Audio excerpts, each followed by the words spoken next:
Sa ilalim ng dilim ng kagubatan, may mga matang nakamasid sa'yo. Pulang-pula, hindi kumukurap. Sabi nila siya ang kapre, higanteng maitim ang balat, mabalahibo at may sinding tabako na hindi nauubos. Ang usok nito, mabigat, parang gumagapang sa lupa, papalapit sa'yo. Madalas siyang nakaupo sa tuktok ng punong balete o akasya. Tahimik pero sinusundan ka ng tingin. At kapag naamoy mong usok sa kalagitnaan ng gabi pero walang tao, ibig sabihin nahanap ka na niya.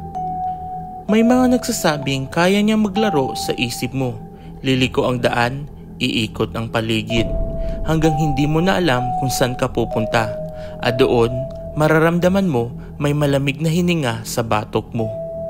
Kung makita mo siya, huwag kang tatakbo. Huwag kang sisigaw dahil baka mas lalo siyang lumapit at umupo sa tabi mo. Kapre, alamat lang ba? O baka siya yung aninong matagal nang nakasabit sa sanga, naghihintay lang na magkamali ka.